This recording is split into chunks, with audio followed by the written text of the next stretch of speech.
আজকের এই ভিডিওটি কেবলমাত্র যারা এসএসকে সিভিক ভলেন্টিয়ার তাছাড়াও যারা পার্ট টাইম জব করেন সম্পূর্ণই কিন্তু তাদের জন্য। কারণ আপনাদের মধ্যেই অনেকেই রয়েছেন যারা এই অন্নপূর্ণা যোজনার যে ফর্মটি এটা পূরণ করা নিয়ে কিন্তু অনেকেই চিন্তিত রয়েছেন।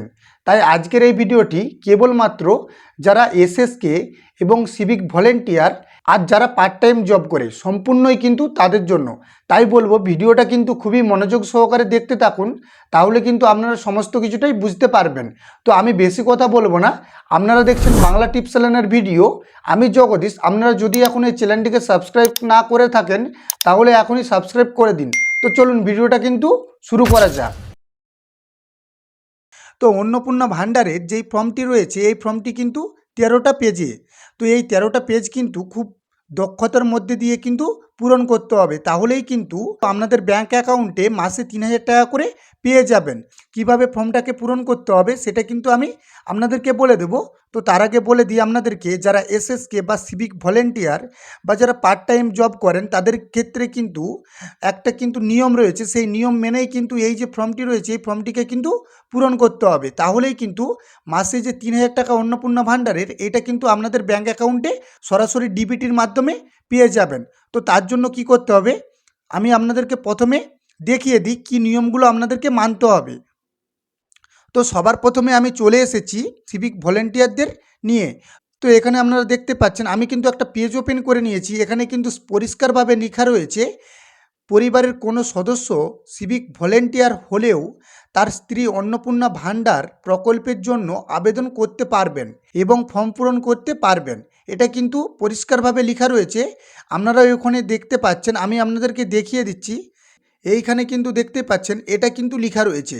তো তারপরে কি বলা হয়েছে, অন্নপূর্ণা ভাণ্ডার যোজনার সরকারি নিয়ম অনুযায়ী আবেদনকারী বা তার পরিবারের সদস্যরা সরকারি চাকরিজীবী বা সরকারি পেনশনভোগী হলে এই সুবিধা পাওয়া যাবে না। কিন্তু পশ্চিমবঙ্গ সরকারের অধীনে কর্মরত সিভিক ভলেন্টিয়ার পদটি কোনো স্থায়ী বা কাডারভিত্তিক সরকারি চাকরি অর্থাৎ পার্মানেন্ট গভর্নমেন্ট জব নয়, এটি একটি চুক্তিভিত্তিক পদ।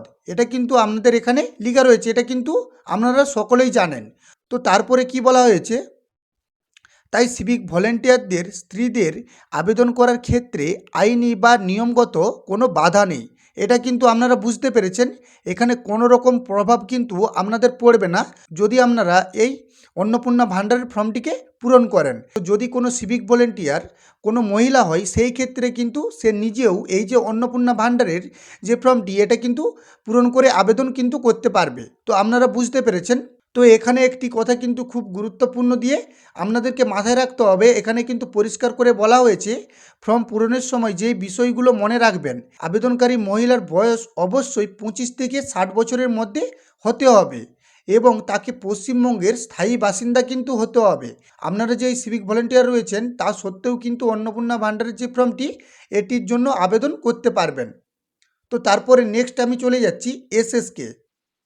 তো আপনাদেরকে এখানে বুঝিয়ে বলে দিই কী লেখা রয়েছে।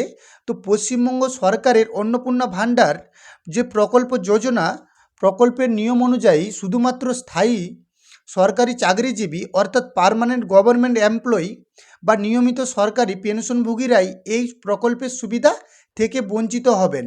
যেহেতু এসএসকে কর্মীরা স্থায়ী বা ক্যাডার ভিত্তিক সরকারি পদের আওতাভুক্ত নন এবং তারা এই নির্দিষ্ট মাসিক সাম্মানিক ভাতা পান, তাই তাদের ক্ষেত্রে এই ফর্ম পূরণের কোনো আইনি বাধা নেই। এটা কিন্তু এখানে পরিষ্কারভাবে লেখা রয়েছে, আপনারাও কিন্তু এটা বুঝতে পাচ্ছেন।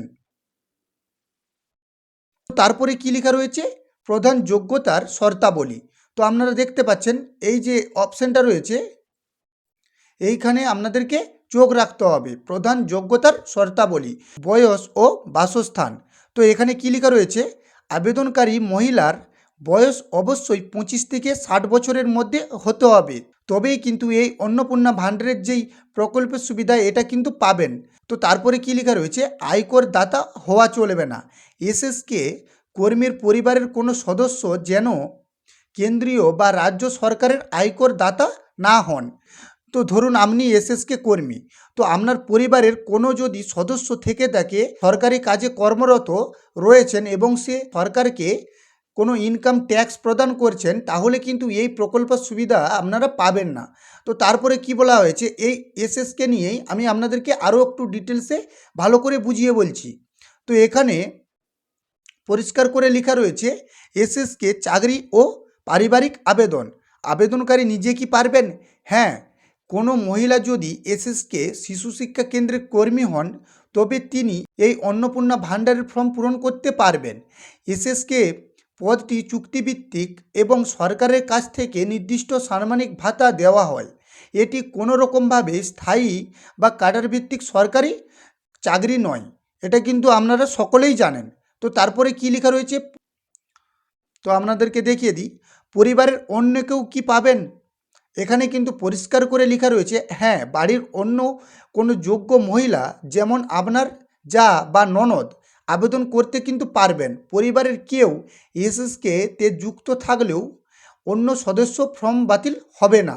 মানে এসএসকে যিনি করেন তিনিও কিন্তু নিজে এই আবেদন করতে পারবেন অন্নপূর্ণা ভাণ্ডারের জন্য, আর পরিবারের সকলেই কিন্তু এই অন্নপূর্ণা ভাণ্ডারের জন্য কিন্তু আবেদন করতে পারবে। তো এবার আপনাদেরকে বলে দিই সিভিক ভলেন্টিয়ারদের নিয়ে আরেকটা কথা। এখানে কিন্তু পরিষ্কারভাবে লেখা রয়েছে, আপনি নিজে যদি সিভিক ভলেন্টিয়ার হন, অর্থাৎ মহিলা, এটা পাবেন কি না। আপনি একজন মহিলা সিভিক ভলেন্টিয়ার হিসাবে নিশ্চিতভাবে অন্নপূর্ণা ভাণ্ডার প্রকল্পের সুবিধা পাবেন। কেন পাবেন? কারণ পশ্চিমবঙ্গ পুলিশের অধীনে সিভিক ভলেন্টিয়ার পদটি কোনো স্থায়ী সরকারি চাকরি নয়, নন পার্মানেন্ট কন্ট্রাকচুয়াল রোল। তো সরকারি নির্দেশিকায় শুধুমাত্র স্থায়ী উচ্চ পদস্থ সরকারি কর্মী, নিয়মিত সরকারি বেতন বা পেনশনভোগীদের এই প্রকল্প থেকে বাদ দেওয়া হয়েছে। আপনার বয়স যদি 25 থেকে 60 বছরের মধ্যে হয় তবে আপনি নিজেই আবেদন করতে পারবেন, এটা কিন্তু বলা হয়েছে। তো এবার আমি আপনাদেরকে বলে দিই যে পার্ট টাইম যারা জব করে তাদের ক্ষেত্রে কি হবে। তো তাদের ক্ষেত্রে এখানে কিন্তু লেখা রয়েছে আবেদন করা যাবে কি যাবে না। হ্যাঁ, পরিবারের কোনো সদস্য যদি পার্ট টাইম বা চুক্তিভিত্তিক কোনো কাজ করেন তবে সেই পরিবারের যোগ্য মহিলারা অবশ্যই আবেদন করতে পারবেন। তো এর কিন্তু একটা মূল শর্ত রয়েছে। তো আপনাদেরকে বলে দিই, এখানে দেখতেই পাচ্ছেন এর কিন্তু একটা মূল যে শর্ত এটা কিন্তু রয়েছে। তো মূল শর্ত, পার্ট টাইম বা চুক্তিভিত্তিক কাজ করার ক্ষেত্রে একটি বিষয় শুধু লক্ষ্য রাখতে হবে, পরিবারের মোট আয় যেন আয়করের সীমার নিচে থাকে এবং আপনারা যেন আয়কর দাতা না হন। ট্যাক্স না দিলে আবেদনের ক্ষেত্রে কোনো বাধা নেই। যদি ট্যাক্স দেন, মানে ইনকাম ট্যাক্স যদি দিয়ে থাকেন তাহলে কিন্তু এই সুবিধা থেকে আপনারা বঞ্চিতই থাকবেন, এটা কিন্তু বলা হয়েছে। তো আপনারা বুঝতে পেরেছেন। তো এবার আমি আপনাদেরকে বলে দিই যে কিভাবে ফর্মটিকে পূরণ করবেন। তো দেখুন, আমি কিন্তু ফর্মটাকে নিয়ে নিয়েছি। এখানে 1 থেকে 13টা মোট পেজ রয়েছে। এখানে কিন্তু প্রতিটা পেজই খুব সহজ। মেন বিষয়গুলি যেগুলো হলো সেইগুলোই কিন্তু আমি আপনাদেরকে বলবো, না হলে কিন্তু ভিডিওটা অনেক বড় হয়ে যাবে। তো এখানে 7 নম্বর পেজে যেটি লেখা রয়েছে পরিবারের মোট বার্ষিক আয়, তো এখানে কিন্তু আপনাদেরকে ভালো করে বসাতে হবে।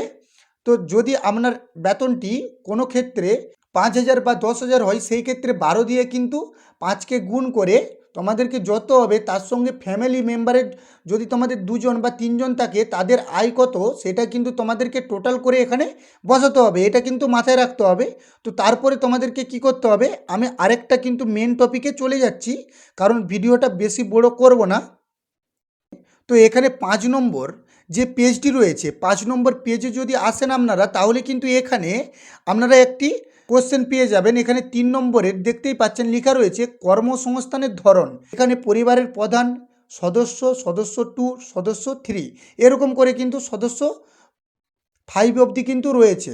তো এখানে আপনি যদি নিজেই হন, মানে পরিবারের প্রধান যদি আপনিই হন, যদি সেই ক্ষেত্রে কোনো এসএসকে বা যদি সিভিক ভলেন্টিয়ার হন, সেই ক্ষেত্রে কিন্তু আপনাদেরকে খুব ভালোভাবে এই ফর্মটিকে পূরণ করতে হবে। কারণ আপনারা যদি এখানে সরকারি ক্ষেত্রে করে দেন তাহলে কিন্তু হবে না, আর বেসরকারি ক্ষেত্রে বেতনভুক্তি কর্মচারী করলেও কিন্তু হবে না। তো এখানে তাহলে আপনারা কি করবেন, এখানে আমি আপনাদেরকে একটু ভালো করে বুঝিয়ে দিই। তো আপনারা দেখতে পাচ্ছেন এখানে যে অপশানটি রয়েছে লাস্ট একদম অন্যান্য, এখানে কিন্তু আপনাদেরকে টিক চিহ্ন দিতে হবে। টিক চিহ্ন দেওয়ার পরে পাশে কিন্তু আপনাদেরকে লিখে দিতে হবে আপনারা কি কাজ করেন। যদি সিভিক ভলেন্টিয়ার হন তাহলে কিন্তু এখানে সিভিক ভলেন্টিয়ার লিখে দিতে হবে। যদি এসএসকের কর্মী হন তাহলে কিন্তু এখানে সেটাই লিখে দিতে হবে। আর আরেকটি কথা, যারা পার্ট টাইম করে তাদেরকে কিন্তু এখানে এই যে পার্ট টাইম বলে যে অপশানটি রয়েছে দেখতে পাচ্ছেন, এখানে কিন্তু টিক চিহ্ন দিয়ে ফর্মটিকে পূরণ করতে হবে। আশা করি আপনারা বুঝতে পেরেছেন। এইগুলো যদি আপনারা ঠিকঠাকভাবে করে দেন তাহলে কিন্তু কোনো রকম কোনো সমস্যাই কিন্তু হবে না। তো আশা করি বুঝতে পেরেছেন। তো যদি ভিডিওটি ভালো লেগে থাকে তাহলে চ্যানেলটিকে সাবস্ক্রাইব করে পাশে থাকুন। তো চলুন দেখা হচ্ছে পরের ভিডিওয়।